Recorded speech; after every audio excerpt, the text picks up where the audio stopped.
What's up everybody? Today we're going to be talking about the 5 things I hate about this G87 M2. I had this car for about a year now, and these are kind of the things that I've had the most consistent and longest gripes with. First of all, we're going to be talking about this cup holder situation. It is placed in the worst possible location because it's a manual, literally going into anything from first to second's fine, but then up to third, if you have something in that right cup holder, you might probably hit it. If it's a larger cup going into fifth, oh, you're definitely bashing your knuckles. But that is literally the #1 complaint, because I always have, I'm not like one of those dudes that doesn't have food and drinks and all that stuff in his car. I enjoy it, it's my daily, so I have a cup in there all the time from wherever. I love my Taco Bell. Having a Taco Bell medium or large size cup is the worst, because you always knock into it and it always kind of positions in very weird. That's #1 thing as like a daily driver, my #1 kind of constant, just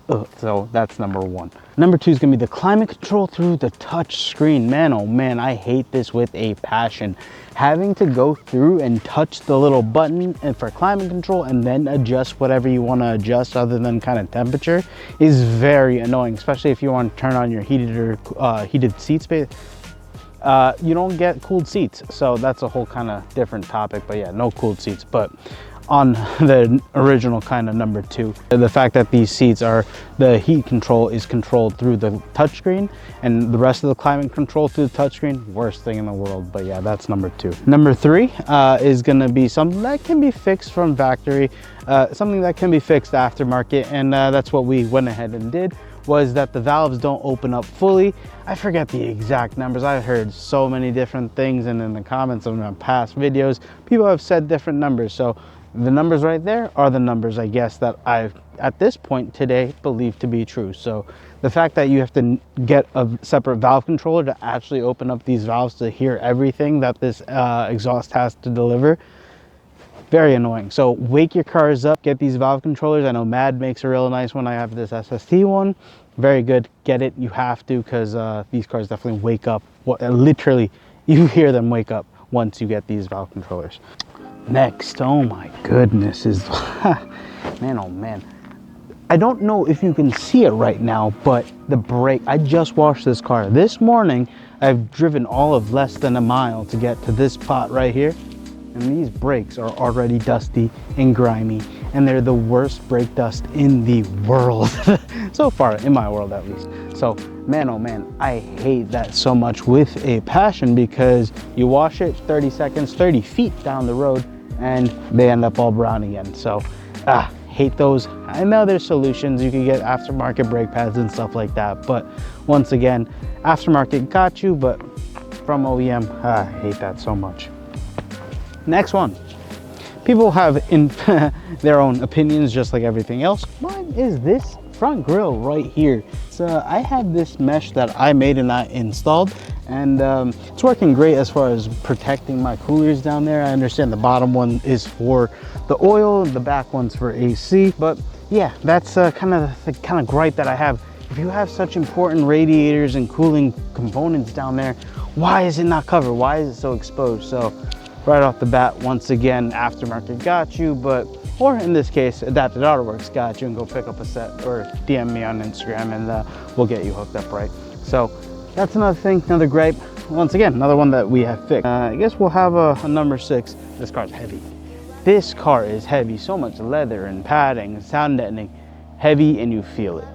If you start stripping away all this random stuff, I can only imagine how fast this car gets. The wheels are cast, they're not forged, so they're much heavier, and obviously rotational masses and everything like that get very, very crazy. I want to go ahead and ultimately let the aftermarket kind of help me upgrade these to something lighter, so we could actually, once again, feel this car moving and grooving a little bit better. It's an honorable 6th mention. I know I said 5, but that's the 6th one.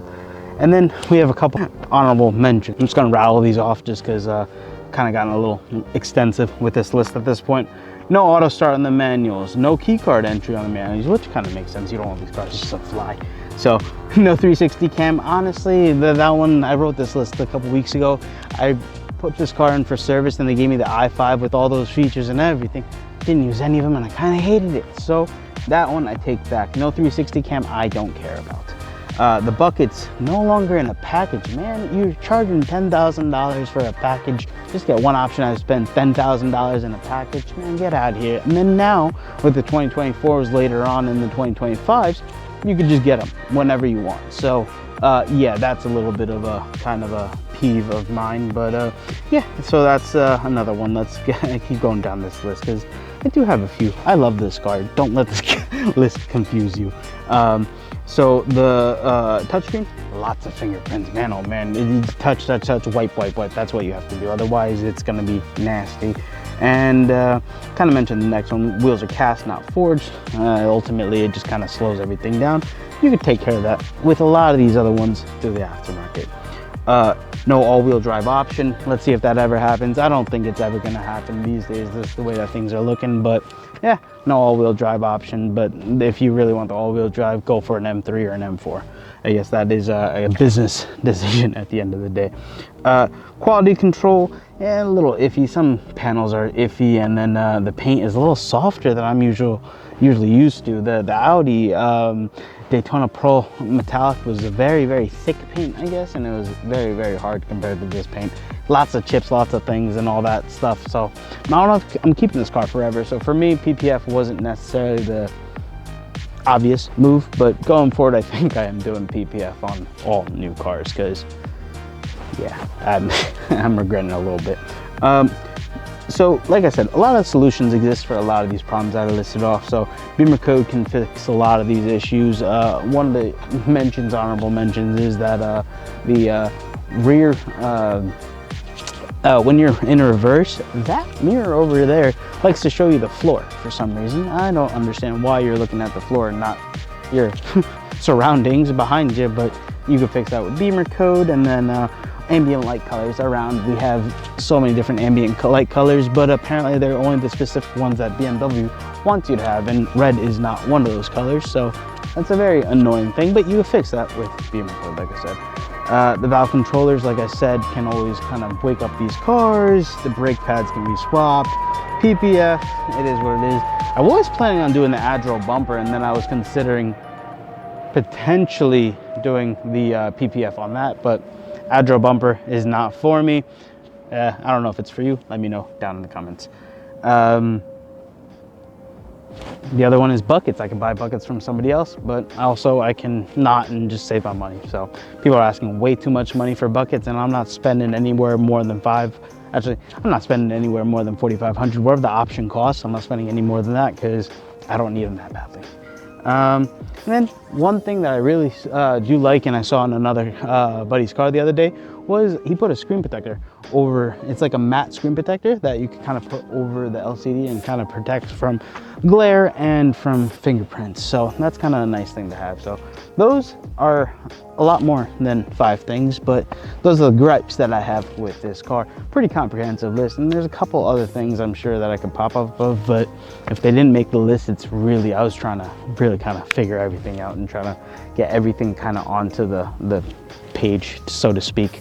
There's nothing else that I really don't like about this car. I love this car, to be honest, and I'll come up with a video with that as well, so stay tuned for that. But for today, these are the things that I hate about this G87 M2. Thanks for watching. Peace. Boys and girls, always remember to remove your vanity plates if you do run them. And don't be like your boy and forget, because he often seems to forget to remove his vanity plate. But as you can see, pick them up from Adapted Auto Works. They work very well.